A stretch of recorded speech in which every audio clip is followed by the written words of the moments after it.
அஸ்ஸலாமு அலைக்கும் வரஹ்மத்துல்லாஹி வபரகாத்துஹு. இன்னல் ஹம்தலில்லாஹ் நஹ்மதுஹு வ நஸ்தஈனுஹு வ நஸ்தக்ஃபிருஹு வ நஊது பில்லாஹி மின் ஷுரூரி அன்ஃபுஸினா வ மின் ஸய்யிஆத்தி அஅமாலினா. மை யஹ்திஹில்லாஹு ஃபலா முதில்ல லஹு வ மை யுத்லில்ஹு ஃபலா ஹாதிய லஹு. وأشهد أن لا إله إلا الله وأشهد أن محمدا عبده ورسوله أما بعد. கண்ணியத்திற்கும் பெருமதிப்பிற்கும் உரிய எல்லாம் வல்ல அல்லாஹுவின் நல்லடியார்களே, அல்லாஹுடைய பேரருளால் ரமலானுடைய மாதத்தின் பிறை 3 இரவு தொழுகையை நிறைவேற்றியவர்களாக அல்லாஹுடைய மார்க்க செய்திகளை அறிந்து கொள்வதற்கு இந்த நேர பொழுதுகளை ஒதுக்கி நாம் அனைவரும் அல்லாஹுடைய ஆலயத்தில் ஒன்று திரண்டிருக்கிறோம். கடந்த தினத்தில் பெருமானார் ஸல்லல்லாஹு அலைஹி வஸல்லம் அவர்கள் ஏன் நேசிக்கப்பட வேண்டியவர் என்கிற தலைப்பில் நபிகள் பெருமகனாரை அல்லாஹ் ரப்புல் ஆலமீன் அனுப்புவதற்கு முன்பிருந்தே ஏறத்தாழ பல ஆயிரம் ஆண்டுகளுக்கு முன்பாக இந்த இறை தூதரினுடைய வருகையை இஸ்மாயில் என்கிற இறை தூதரினுடைய பிரார்த்தனையின் வாயிலாக புரிந்து கொள்ளலாம். நபிகள் பெருமகனாரினுடைய பிறப்பில் இருந்து 600 ஆண்டுகளுக்கு முன்பாக ஈசா அலைஹிஸ்ஸலாம் என்கிற இறை தூதர் எனக்கு பிறகு அகமது என்கிற பெயருடைய ஒருவர் வர இருக்கிறார் என்று முன்னறிப்பு செய்திருக்கிறார்கள். நபிகள் பெருமகனார் வருவதை குறித்து அல்லாஹ் குர்ஆனில் இவரை அனுப்பியது மனித குலத்திற்கு அல்லாஹ் செய்த பேர் உபகாரணம் என்று பேசுகிறான். இவர் இறை நம்பிக்கை கொண்டவர்களுக்கு உயிரை விட மேன்மையானவர் என்று சொல்லுகிறான். இவர் இறை நம்பிக்கை கொண்டவர்கள் மீது இரக்கமுடையவர்களாக இருக்கிறார், அக்கறை காட்டக்கூடியவராக இருக்கிறார் என்று அல்லாஹ் சொல்லுகிறான். இப்படி நபிகளாரினுடைய கண்ணியத்தை, மாண்பை, அதன் மகத்துவத்தை, முக்கியத்துவத்தை குறித்து மட்டுமே குர்ஆனில் ஏராளமான வசனங்கள் வருகிறது என்பதை நேற்றைய தினத்தில் நாம் அறிந்து கொண்டோம்.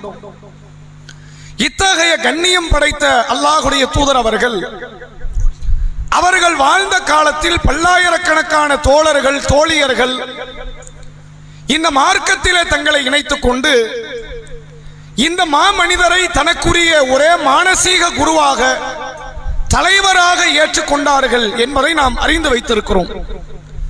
அப்படியான அந்த மக்கள் நபிகளார் மீது எந்த அளவிற்கு ஒரு நேசத்தை வெளிப்படுத்தினார்கள் என்பதைத்தான் இன்றைய தினத்தில் நாம் அறிந்து கொள்ள இருக்கிறோம். பொதுவாக உலகத்தில் தாயை, தந்தையை, மனைவியை, கணவனை, பிள்ளைகளை நேசிக்கிற மக்களாக நாம் இருக்கிறோம்.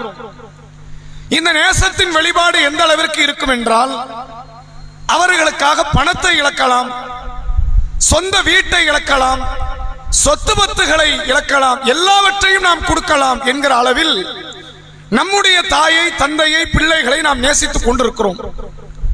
ஆனால் நபிகளாரினுடைய தோழர்கள், தோழியர்கள் நபிகளாரை எந்த அளவிற்கு நேசித்தார்கள் என்றால், இவருக்கு மேலே எங்களுக்கு எதுவுமே தேவையில்லை, அது எங்கள் உயிராக இருந்தாலும் சரி, எங்கள் குடும்பமாக இருந்தாலும் சரி, எங்கள் சொத்து பத்துகளாக இருந்தாலும் சரி, எதையுமே நாங்கள் பொருட்படுத்துவதில்லை, எங்களுக்கு இந்த பெருமானார் மட்டும்தான் தேவை என்பதில் உளமாற நேசித்தவர்கள் அந்த தோழர்கள், தோழியர்கள்.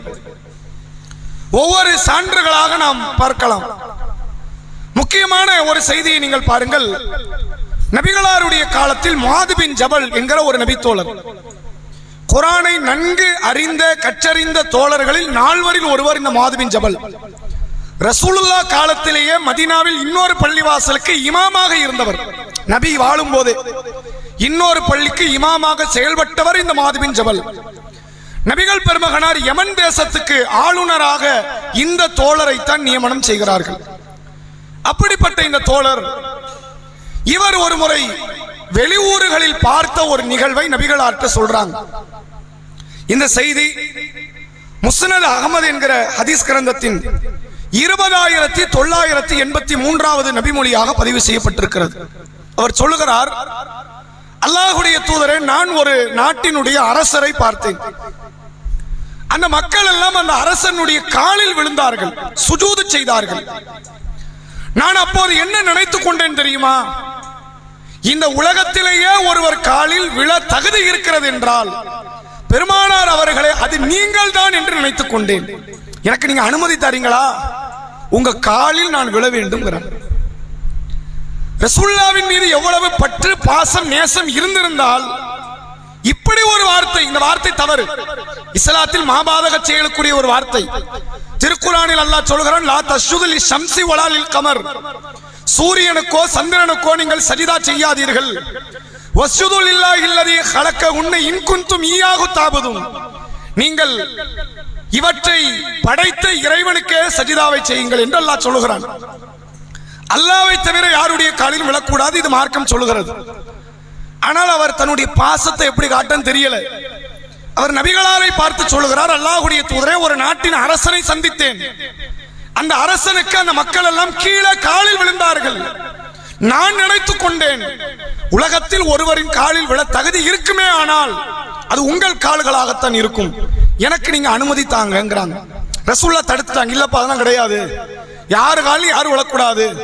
ஒருவேளை விழலாம் என்று நான் கட்டளை இடுவதாக இருந்தால் மனைவிமார்களுக்கு சொல்லி இருப்பேன், கணவன்மார்கள் காலில் விழும்படி. ஆனா அதையுமே நான் கட்டளை இடல. நம்ம அல்லாஹ் காலில் மட்டும்தான் விழணுங்கிறது அல்லாஹ்வுடைய ரசூல் அவர்கள் இங்கு தெளிவுபடுத்தியதை பார்க்க முடிகிறது.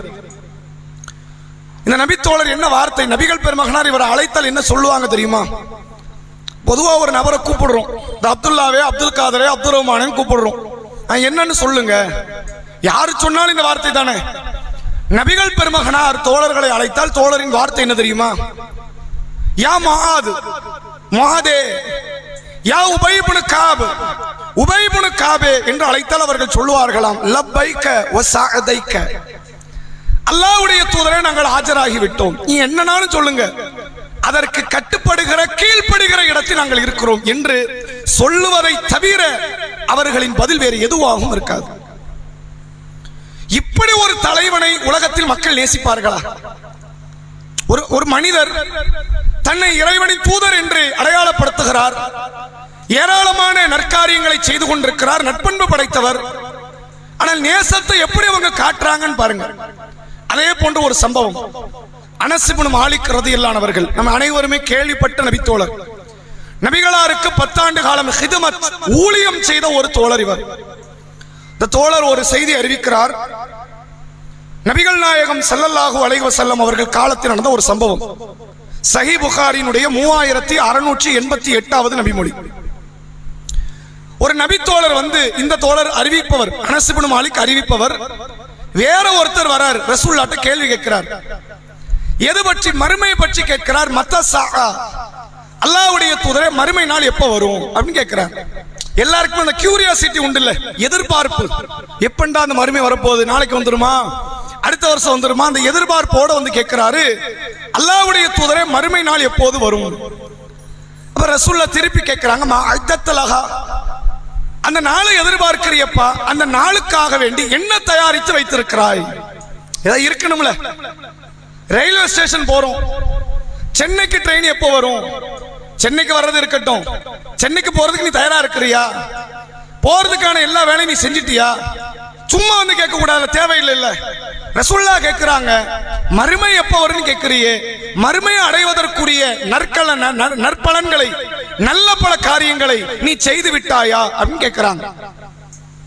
அப்ப அந்த தோழர் சொல்லுகிறார், பாருங்கள், அல்லாஹ்வுடைய தூதரே, லா ஷையன் இல்லா அன்னி உஹிப்புல்லாஹ வ ரசூலஹு ஸல்லல்லாஹு அலைஹி வஸல்லம், என்கிட்ட பெரிய நன்மைகள் ஒண்ணு இல்லை. அவர் தொழக்கூடியவர், தொழலன்னு நினைச்சிடக்கூடாது.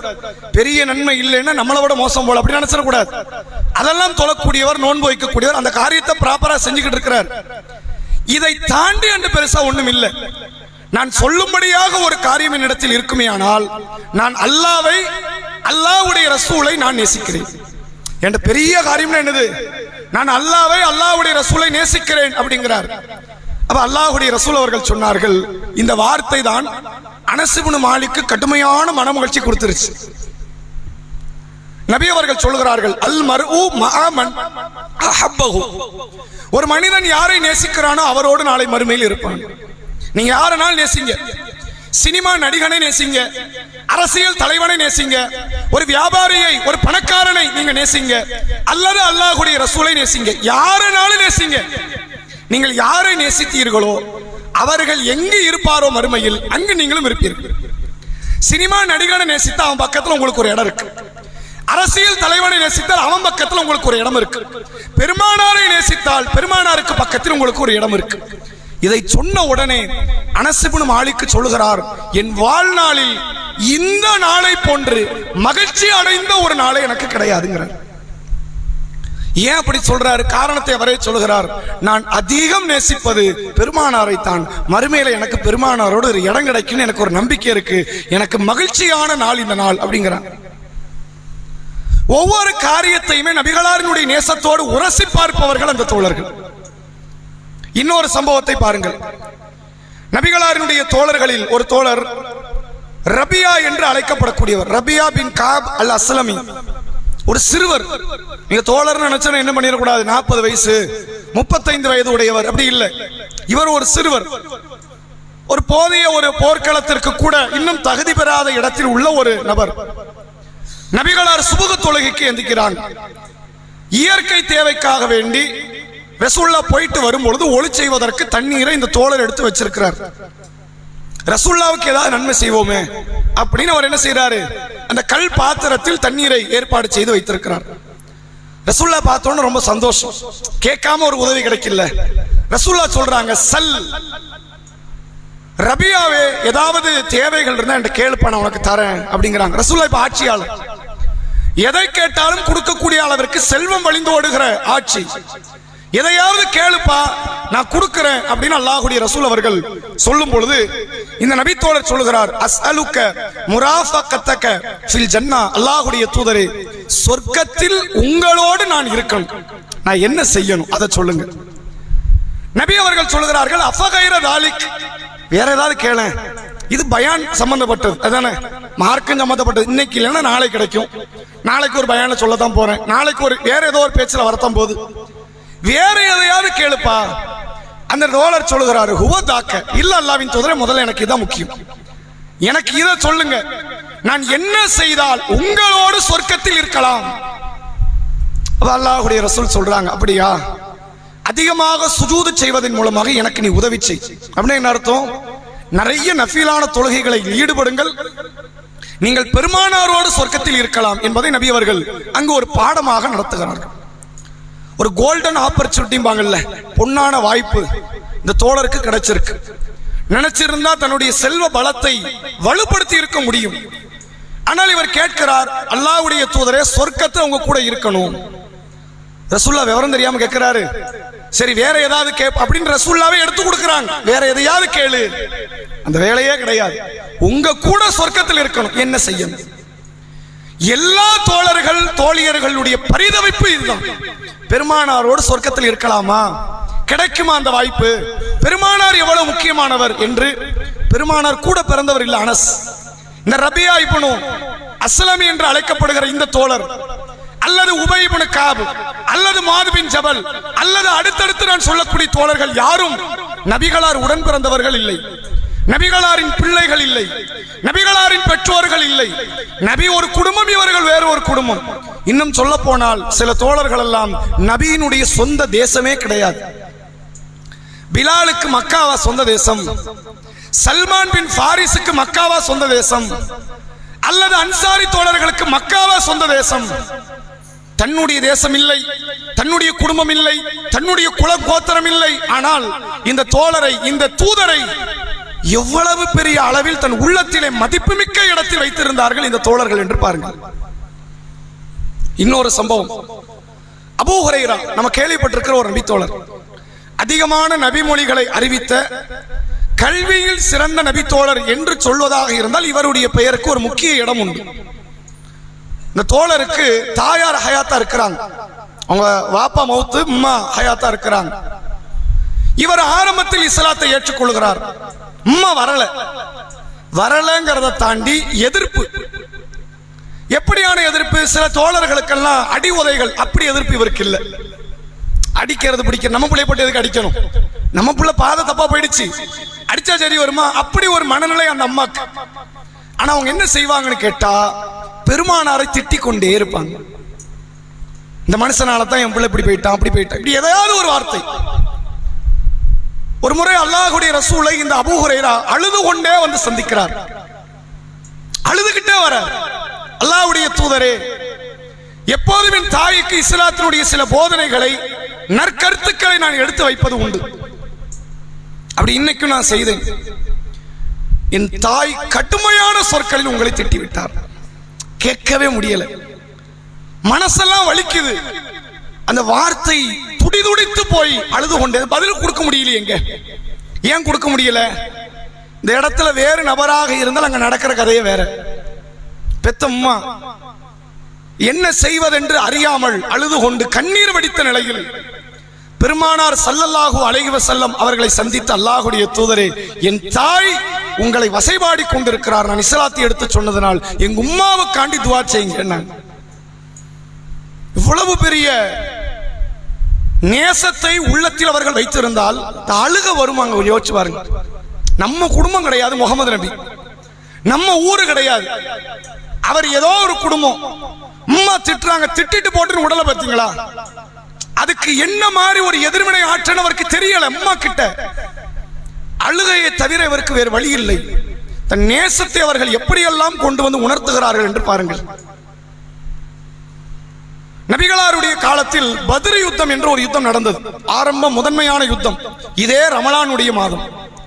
பத்ர் யுத்தம் நடைபெற்றது ரமலானினுடைய பிறை 17 நடைபெற்றது. அந்த யுத்த களத்தில் எதிரிகள் 1000 பேர், சஹாபாக்கள் 300 சொச்ச பேர். யுத்தத்துக்கு எல்லாரும் தயாரா நிக்கிறாங்க. அபூபக்கர், உமர், முக்கியமான தோழர்களில் உஸ்மான் ரதியல்லாஹு அவர்களை தவிர்த்து அத்தனை பேர் வந்துட்டாங்க. அவருக்கு ஒரு சில தேவையினால் வர முடியாமல் போய்விட்டது. பெரும் பெரும் நபி தோழர்கள் எல்லாம் வந்து ஆஜராயிட்டாங்க. அதுல ஒரு தோழர் அறிவிக்கிறார் இந்த செய்தி. சஹீஹ் புகாரியில இந்த செய்தி பதிவு செய்யப்பட்டிருக்கிறது. அப்துர் ரஹ்மான் பின் அவுஃப் கேள்விப்பட்டிருக்கிறோம்ல, திருமணம் முடித்து சுபுக தொழுகைக்கு வந்தார். நபிகள் பெருமகனார் கேட்டாங்க, என்னப்பா மகர் கொடுத்த? ஆட்ட அறுத்து வலிமா கூடம்பா அப்படின்னு சொன்னாங்களே, அந்த தோழர் இந்த செய்தியை அறிவிக்கிறார். இந்த செய்தி சஹீஹ் புகாரியுடைய 3141வது நபிமொழி. அவர் என்ன சொல்றார் அப்படின்னா, யுத்த களத்தினுடைய முதல் வரிசையில நான் நிக்கிறேன். இவர் மக்காவாசி. அப்துர் ரஹ்மான் பின் அவுஃப் ரதியல்லாஹு அவர்கள் யார்? மக்காவில் வாழ்ந்து 13 ஆண்டு காலம் சித்திரவதைகளை அனுபவித்து மதீனாவுக்கு வந்தவர் இவர். நான் யுத்த களத்தில் முதல் வரிசையில நிக்கிறேன். என் வலப்புறம் ஒரு முஆது, ஒரு சின்ன பையன், அவர் பேர் என்னது? முஆது. இடப்புறம் ஒரு பையன், அவர் பேர் முஆது. 2 பேருடைய பேர் என்னது? முஆது. சில இடங்கள்ல இவருடைய பேர் முஆது, அவர் பேர் முஅவ்வித் என்று சொல்லப்படுகிறது. அந்த தோழர்கள் யார் என்றால், முஆது பின் அப்ரா என்பவரும் முஆது பின் அம்ர் என்று அழைக்கப்படுகிற 2 தோழர்கள், 2 சிறுவர்கள்.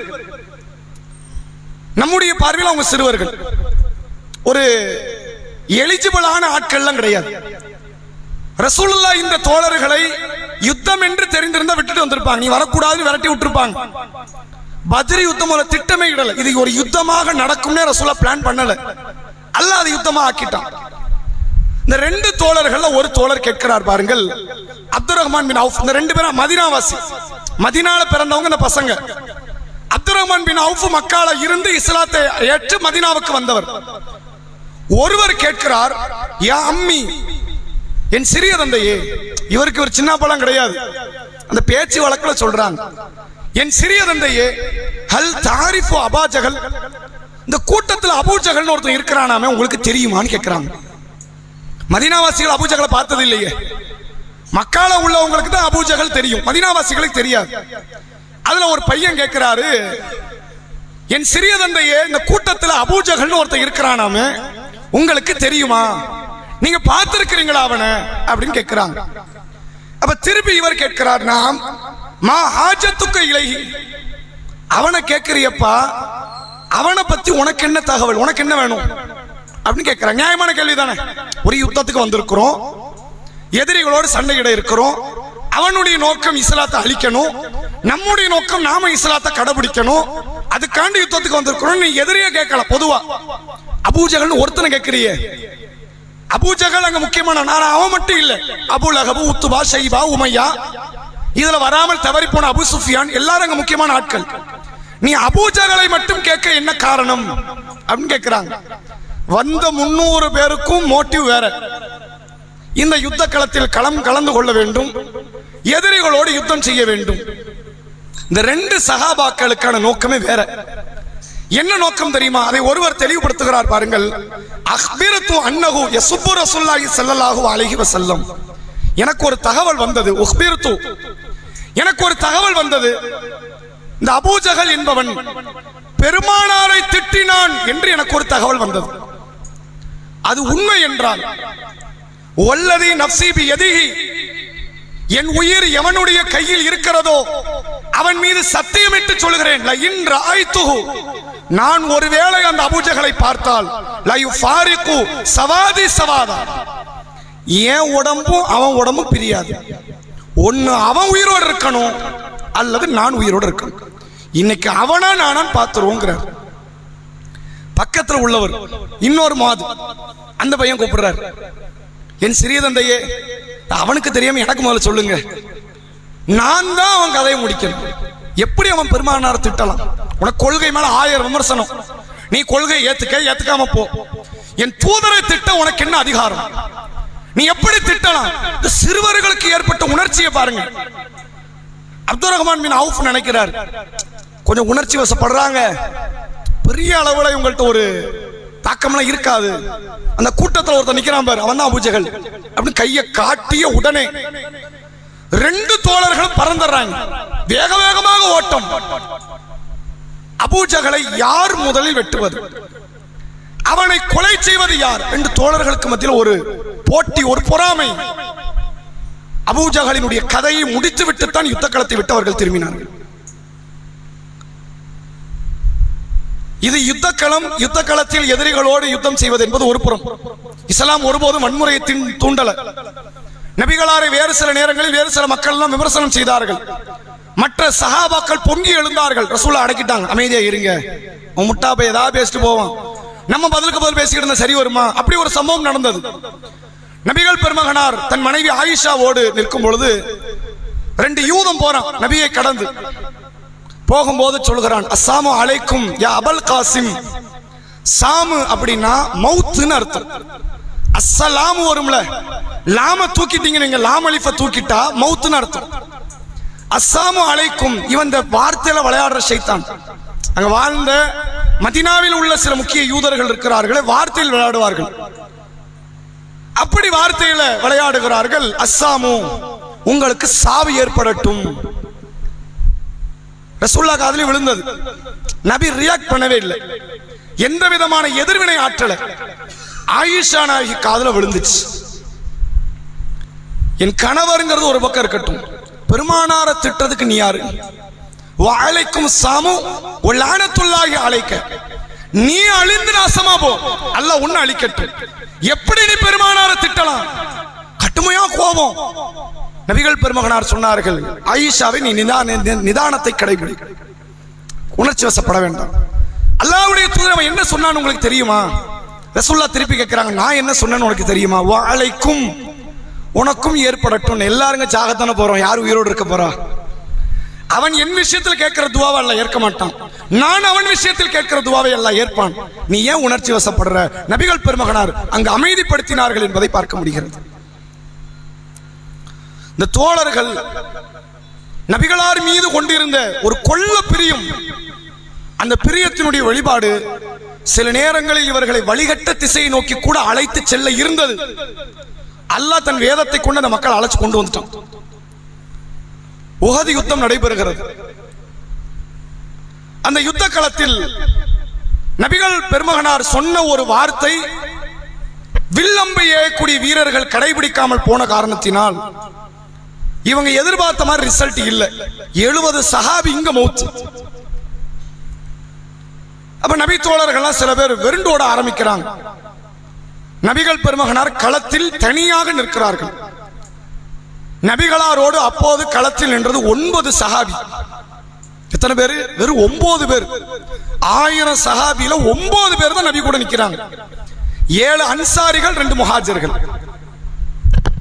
அல்லாஹ்வுடைய ரசூல் அவர்கள் சொல்கிறார்கள், எனக்காக இந்த யுத்த களத்தில் எதிரிகளோடு யார் சண்டையிடுகிறாரோ அவர் என்னோடு சொர்க்கத்தில் இருப்பார் அப்படிங்கிறாங்க. உடனே ஒரு அன்சாரி இறங்குறாரு, சண்டையிடுகிறார், கொல்லப்படுகிறார். சரி, ஒருத்தர் போயிட்டார், அடுத்த ஒருத்தர் இறங்குறார், கொல்லப்படுகிறார், அடுத்த ஒருத்தர் இறங்குகிறார், கொல்லப்படுகிறார். 7 அன்சாரிகள் மௌத்.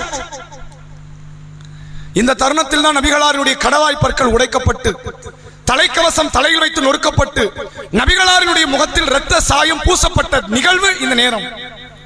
நபிகளார் மௌத்தாகி விட்டார்கள் என்றே வதந்தி பரவ ஆரம்பிக்கிறது. கொஞ்சம் யோசிச்சு பாருங்க, கொஞ்சம் கூட யோசிக்கல. நம்ம போனோம்னா செத்துருவோமே, நபியை காப்பாற்ற வந்து உயிர் போயிருமே, போன போகட்டும், பெருமானாரோடு நாளை மறுமையில் சொர்க்கத்தில் நான் இருக்கலாம் என்கிற அந்த எண்ணம். 7 தோழர்களும் தங்கள் உயிர்களை மாய்த்துக் கொண்டார்கள் யுத்த களத்தில் ஈடுபட்டு. நபிகளார் அந்த நேரத்தில் சொன்னார்கள், இந்த அன்சாரிகளுக்கு நம்ம நிறைய கடன்பட்டிருக்கிறோம். நாங்க இந்த நேரத்தில் தான் சஹாபாக்கள் வெருண்டோட ஆரம்பிக்கிறாங்க.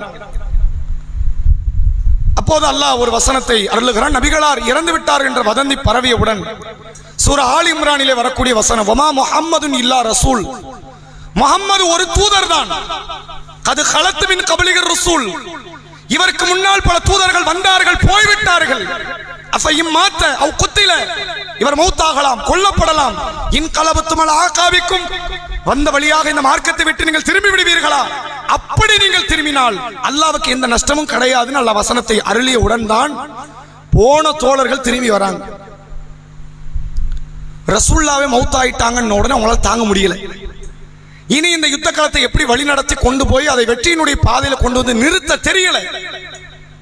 நபிகளாரே மௌத்தானவுடன் தானே மௌத்தானதை போன்ற ஒரு மனநிலை எல்லா மக்களும் தெரித்து ஓடுகிறார்கள். வசனத்தை இறக்கி, இவர் மௌத்தே ஆனால் நீங்க மார்க்கத்தை விட்டு போக கூடாது. இன்னொரு விஷயம், இவர் இன்னும் மௌத்தாகலன்னு வசனத்தை இறக்கின உடனே தான் போன தோழர்களுக்கு உயிரே வந்துச்சு, திரும்பி வந்தாங்க. நபிகள் பெருமகனார் மரணித்த நாள் ரபியுல் அவ்வல் மாதம் பிறை 12 திங்கட்கிழமை.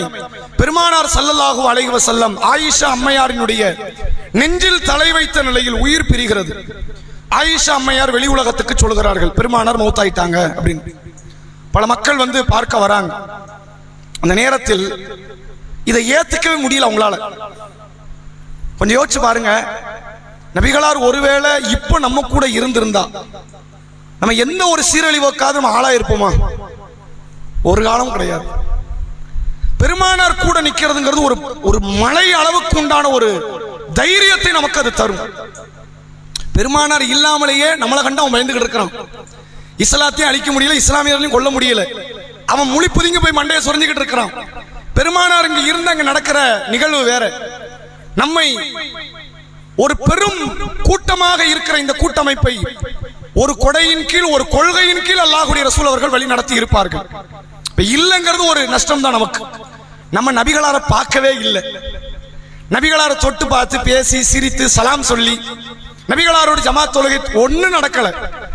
ஒண்ணுமே இதுவரைக்கும் நபியையே பார்க்கல, முகம் எப்படி இருக்குன்னு தெரியாது.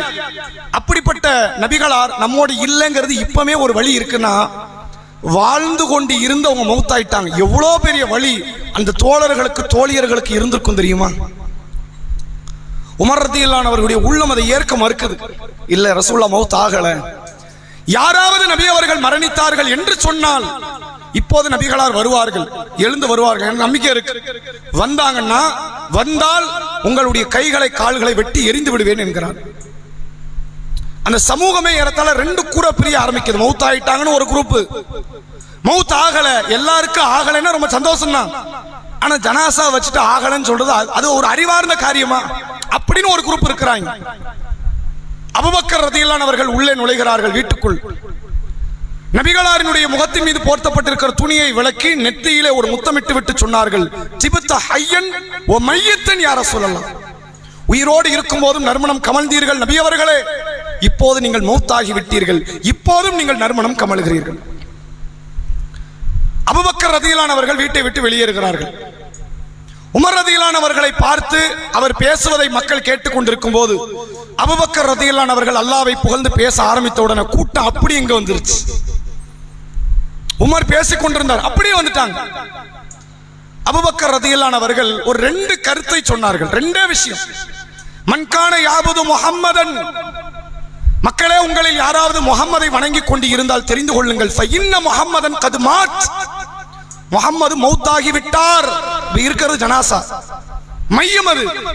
நபி அவர்கள் மௌத்தாகி விட்டார்கள். மன்கான யாபுதுல்லாஹ், உங்களில் யாராவது அல்லாஹ்வை வணங்கினீர்கள் என்றால் நீங்கள் தெரிந்து கொள்ளுங்கள், ஃபஇன்னல்லாஹ ஹய்யுன் லா யமூத், அல்லாஹ் உயிரோடு இருக்கிறான், என்றென்றும் அவன் மௌத்தாகவே மாட்டான்.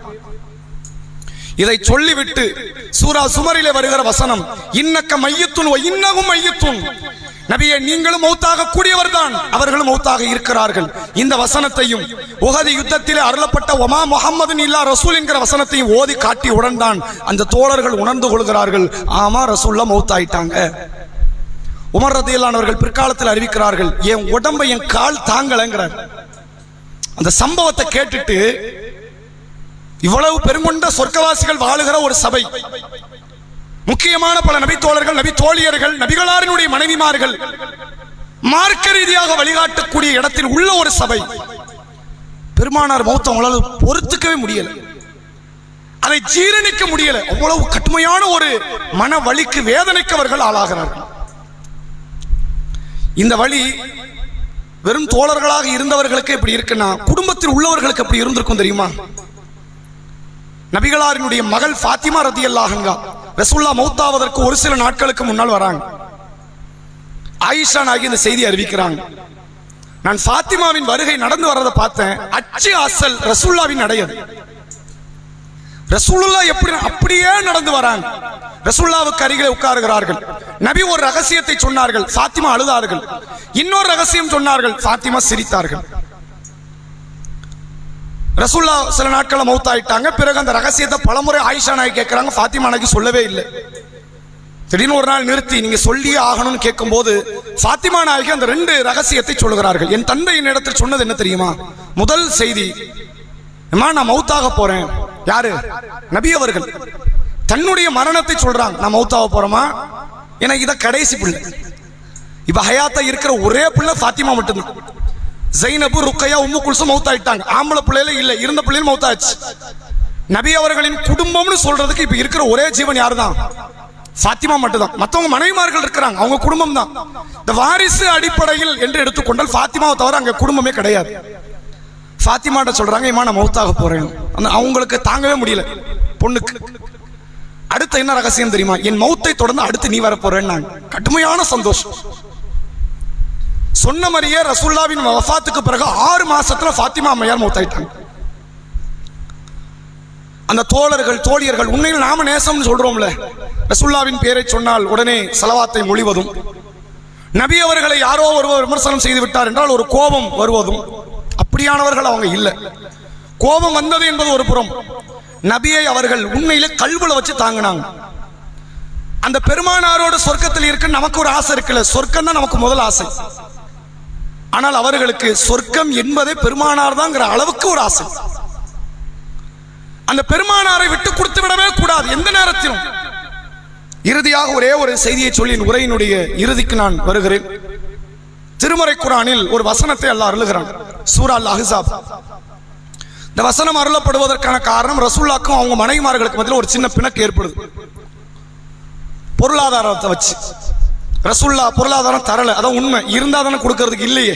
ஒருவேளை இருந்துட்டா கூட ரசூலுல்லாஹ் ஏழை எளியவர்கள் அப்படின்னு கொடுத்துட்றாங்க. அந்த குடும்பத்தை நடத்திட்டு போறதே ஒரு பெரிய சவால். மனைவிமார்கள் நபி இடத்துல பொருளாதாரத்தை குறித்து ஒரு சின்ன பிணக்கு ஏற்படுது. ரசூலுல்லாஹ் அதனால தான் 1 மாத காலம் மனைவிமார்களோட நான் பேச மாட்டேன் அப்படின்னு சொல்லி மனைவிமார்களை விட்டு விலகி இருந்ததும் அந்த தருணம். அப்ப அல்லாஹ் ஒரு வசனத்தை இறக்குறான். இது நபிக்கு டென்ஷன் ஆக்குற வேலை தானே. அல்லாஹ்க்கு அது பிடிக்கல. விருப்பம்னா இருங்க, இல்ல கிளம்பி போய்கிட்டே இருங்க. ஏன் நபியை நீங்க உயிரை வாங்க கூடாது? அதானே கரெக்ட். நபியோட இருக்கணும்னு ஆசைப்பட்டா வாழுங்க. நபி கூட இருந்துகிட்டு காசு வேணும், பணம் வேணும், பொருளாதாரம் வேணும், மற்ற பெண்களை போன்று வாழணும்னு நினைச்சா மூட்டை கட்டிட்டு போயிருங்க. இந்த அர்த்தத்தில் அல்லாஹ் வசனத்தை இறக்குறான். இன் குன்துன்ன துரீதுனல் ஹயாத்த துன்யா வ ஸீனத்தஹா ஃபதஆலைனி உமத்தியகுன்ன வஸர்ரிஹகுன்ன ஸராஹன் ஜமீலா. நபியின் மனைவிமார்களே, நீங்கள் உலக லாபத்தை, ஆசாபாசத்தை, கவர்ச்சியை விரும்பினால் இப்பவே என் நபி தலாக் விடுவார், கிளம்பி போய்கிட்டே இருங்க. நபியின் மனைவியா இருந்தா தான் சொர்க்கமா? அப்படிலாம் இல்லையே. நீங்க பாட்டுக்கு நபிக்கு விவாகரத்தை கொடுங்க, அவர்கிட்ட இருந்து விவாகரத்தை வாங்குங்க, வேற நல்ல மாப்பிள்ளையை சஹாபாக்களை பார்த்து கல்யாணம் முடிங்க, நல்லபடியா வாழ்ந்துக்கங்க, அவர்கிட்ட போய் காசு பணத்தை கேளுங்க உங்க மாப்பிள்ளைட்டு. இந்த விதத்தில் அல்லாஹ் வசனத்தை அருளுகிறான். இந்த வசனம் எல்லாருக்கும் அங்க வாழ்ந்த 10 மனைவிமார்களுக்கு பொருந்தும். அப்படிதானே? ஹதீஜா அம்மையார் மௌத் ஆயிட்டாங்க, 10 பேருக்கு பொருந்தும். ரசூல் ஆயிஷாவை மட்டும் கூப்பிடுறாங்க, ஆயிஷாவே இங்க வா, இப்படி அல்லாஹ் வசனத்தை இறக்கி இருக்கிறான், நீ என்ன செய், இப்ப எந்த முடிவு எடுக்க வேண்டாம், உங்க வாப்பா கிட்ட உங்க உம்மா கிட்ட போய் கேளு.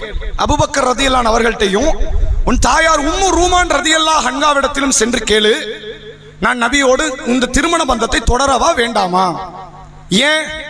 மற்றவங்கள 40 தாண்டின ஆட்கள், அவங்களுக்கு நம்ம சொல்லி கொடுக்கணும்னு தெரிய வேண்டியதில்லை, அவங்களே புரிஞ்சுக்குவாங்க. சில பேருக்கு பிள்ளைகள் இருக்கு, பழைய கணவன் மூலமாக. உம்மு சலமாவுக்கு 2 பிள்ளைகள் உண்டு, வேற வேற மனைவிமார்களுக்கும் பிள்ளைங்க இருக்கு. அப்ப அவங்க அதை கொண்டா திருப்தி அடைஞ்சிட்டு வாழ்ந்துருவாங்க. உனக்கு பிள்ளையே கிடையாது. ஆயிஷா அம்மையாருக்கு என்ன இல்ல? பிள்ளை இல்ல. எனக்கு அப்புறம் உன்னால கல்யாணம் முடிக்க முடியாது, யாரு எந்த மனைவியும் முடிக்க முடியாது. எந்த ஒரு இஸ்லாமிய ஆணையும் நபியினுடைய மனைவிமார்கள் திருமணம் முடிப்பதற்கு அனுமதி கிடையாது. நீங்க நபியின் மனைவியா இருந்தா நபியின் மனைவியா தான் சாகணும், வழி இல்லை. அவங்க 40 கடந்துட்டாங்க, உனக்கு இன்னும் 16 வயசு தான் ஆகுது. ரசூலுல்லாஹ் வஃபாத் ஆகும் போது ஆயிஷா நாயினுடைய வயது வெறும் 18 வயது. இந்த 18 வயதை கூட அடையல. நீ என்ன செய், உன் தந்தை இடத்தில் உன் தாய் இடத்தில் சென்று கேளு, நான் திருமண பந்தத்தை தொடரலாம். மஷூரா பண்ணாதான் முடிவு கிடைக்கும். நம்ம மட்டும் ஒரு முடிவு எடுத்து நாளைக்கு அது பிரச்சனையா மாறி ஐயோ அன்னைக்கே நான் முடிவு எடுத்திருக்கலாமே அப்படின்னு தலையை சொரியறதுக்கு பதிலா இப்பவே கேட்டு வாப்பாட்ட கேளு, உம்மாட்ட கேளு, எல்லாத்தையும் கேளு, கலந்து ஆலோசனை. உனக்கு சகோதரன் இருக்கிறார், அவர்கிட்ட கேளு, எல்லாத்தையும் கேளு, ஒரு முடிவு எடு அப்படிங்கிறாங்க.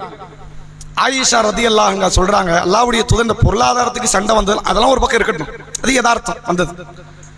ஆனா அதுக்காக நான் உங்களை பிரிவேன் நீங்க நினைக்கிறீங்களா அப்படிங்கிறாங்க. உங்களை பிரியற விஷயமா எங்க வாப்பா மாட்டேன்னு மஷூரா பண்ணுவேன்னு வேற உங்களுக்கு தோணுதா? இந்த வேலையே கிடையாது. நபியின் மனைவியாகத்தான் வாழ்வேன், நபியின் மனைவியாகத்தான் நான் சாவேன். இப்படித்தான் ஆயிஷாவின் பதில் வருங்கிறது ரசூலுக்கு நல்லாவே தெரியும். ஆனாலும் சொல்ல வேண்டியது ரசூலுவின் வார்த்தை இல்லையா? நபி அவர்களுக்கு ஆரம்பத்திலே அல்லாஹ் சொல்லிட்டான், இந்த ஆயிஷா உங்களுக்கு துன்யாவிலும் ஆகிரத்திலும் மனைவின்ட்டான் அல்லாஹ். நபிக்கு நல்லா தெரியும் ஆயிஷா நம்மளை விட்டு போக மாட்டாங்க. ஆனா சொல்ல வேண்டியது கடமை. சொல்றாங்க, ஆயிஷா அம்மையாரினுடைய ஒரு வார்த்தையை பாருங்க. உண்மையில் எந்த ஒரு பெண்ணுக்கு இப்படி ஒரு வார்த்தை வராது, யாருமே லேசல இந்த மாதிரி வார்த்தை சொல்ல முடியாது. நபியின் மீது இருந்த ஒரு கொள்ள பிரியம், கணவன் என்பதை தாண்டி இறை தூதரோடு மன வாழ்க்கையில் இணைந்திருக்கிறேன் என்கிற அந்த மன திருப்தி, சொர்க்கத்தில் என்னை நிம்மதியாக வாழ வைக்கும் என்கிற எதிர்பார்ப்பு, அந்த எதிர்பார்ப்பு இந்த துன்யால நான் எவ்வளவு சீரழிவை கஷ்டத்தை அனுபவித்தாலும் சரி உங்க மனைவிங்கிற அந்தஸ்தை விட்டு நான் வெளியே போறதா இல்லைன்ட்டாங்க. பிறகு 18 வயதில் விதவையானவர், பிள்ளை இல்லாமல் இருந்தவர். 2 வருஷம் கழிச்சு வாப்பா மௌத். வாப்பா இல்ல, கணவர் இல்ல, பிள்ளை இல்ல. ஒரு பெண்ணுடைய வாழ்க்கை எப்படி இருக்குன்னு யோசிச்சு பாருங்க. 50 வயதை கடந்து வாழ்ந்து மரணித்தார் அன்னை ஆயிஷா ரதியல்லாஹு அன்ஹா. உண்மையில் சஹாபாக்களின் தியாகத்தை அடைய முடியாது, சஹாபாக்களின் வழிபாட்டை அடைய முடியாது, சஹாபாக்களின் தர்மத்தை அடைய முடியாது. நபி அவர்கள் மீது சஹாபாக்கள் வைத்திருந்த அந்த பிரியத்தை அதையும் நம்மளால் அடைய முடியாது. நம்ம எல்லாருக்குமே நபிகளார் மீது ஒரு பிரியம் இருக்கு, யாருமே இங்க விட்டு கொடுக்கிற ஆள் கிடையாது. சஹாபாக்கள் மாறி பிரியம் இல்லை. அபூபக்கரை போன்று, உமரை போன்று, உஸ்மானை போன்று, அலியை போன்று, தல்ஹா பின் உபைதுல்லாவை போன்று, அப்துர் ரஹ்மான் பின் அவுஃபை போன்று, சாத் பின் அபி வக்காஸை போன்று ரலியல்லாஹு அன்ஹும், இவர்களில் யாரை போன்றும் நாம நபியை நேசிக்க முடியாது. எவ்வளவு பெரிய நேசத்தை உள்ளத்தில் வைத்துக் கொண்டு தாங்கள் அந்த மார்க்க அடிப்படையிலே வாழ்ந்து பெருமானார் மௌத்தாகி அவரை மண்ணுக்குள் போட்டு புதைத்து, உண்மையில் சஹாபாக்கள் சொல்றாங்க மனசே கேட்கலங்கிறாங்க. நபி மேல மண்ணள்ளி போட்டு மூடிட்டு வர்றது இருக்குது, அதுலயே நம்ம பாதி செத்துட்டோங்க. அந்த மனநிலை, அப்படி ஒரு வேதனை. பிலால் ரதியல்லாஹு அவர்கள் எல்லாம் பிறகு பாங்கு சொல்வதிலிருந்து விலகிக் கொள்கிறார். பிறகு உமர் ரதியல்லாஹு அவங்க அடுத்து பிடிச்சி உட்கார வச்சு நீ பாங்கு சொல்லணும்னு சொன்னதுக்கு அப்புறம் சொன்ன நிகழ்வெல்லாம் உண்டு. மதீனா நகரத்திலே இருக்க மாட்டேங்கிறார். எனக்கு மதீனால எந்த தெருக்களை பார்த்தாலும் நபியின் ஞாபகம், நான் ஏதாவது யுத்த காலத்துக்கு போறேன்னு கிளம்புறார். இந்த பிலாலை குறித்து கடுமையான ஒரு வார்த்தையில ஒரு பாடல்லாம் பாடுவாங்க. அந்த பாடல்லாம் பொய் கதை, கட்டுக்கதை. ஆனா பிலாலினுடைய மனநிலை உண்மையில் ஒரு கடுமையான வேதனைக்கு ஆட்பட்டது. மற்ற தோழர்களை விட பிலால் ஏன் தெரியுமா கடும் வேதனை? காலையில சுபுகளை கண் முழிக்கிறது ரசூல்லா பிலாலத்தான். இஷாவை முடிச்சிட்டு கடைசியா சலான் சொல்லிட்டு வர்றது பிலாலுக்கு தான். பிலாலை பிரிந்த நாள் பொழுதே கிடையாது. அபூபக்கரை பிரிந்த நாள் கூட உண்டு ரசூலுக்கு. சில நேரம் வேலை நிமித்தமாக வெளியூருக்கு போவார். உமரை பிரிந்த நாட்கள் உண்டு, ஆயிஷாவை பிரிந்த நாட்கள் உண்டு, அலியை பிரிந்த நாட்கள் உண்டு. பிலாலை பிரிந்த நாளே கிடையாது. எவ்வளவு பெரிய வேதனை தெரியுமா? அவ்வளவு நேசத்தை அந்த தோழர் மீது, தூதர் மீது வைத்து வாழ்ந்த அவர்கள் உண்மையில் அந்த தூதர் என்னதான் செஞ்சார்? இவ்வளவு நேசிக்கணுமாங்க? ஒரு மனிதர் மேல இவ்வளவு காதல் பிரியம் வைக்கலாமா? அப்படி வச்சிருக்கிறாங்கன்னா அவர் என்ன செய்தார்? அதை வரக்கூடிய நாட்களை நாம் அறிந்து கொள்வோம். வாஹிர் தஅவானா அல்ஹம்துலில்லாஹி ரப்பில் ஆலமீன். இன்ஷா அல்லாஹ் ஒரு தகவல் தான். நாளைக்கான இஃப்தாரும் சஹருடைய நேரமும் அதே நேரம் தான். 5:24 சஹருடைய நேரம் முடிவு. இஃப்தார் 6:28. அதை நினைவுபடுத்திக்கிறோம். நேற்று சொன்ன அமல் என்ன ஞாபகம் இருக்கா? ஸலவாத். என்ன நன்மை?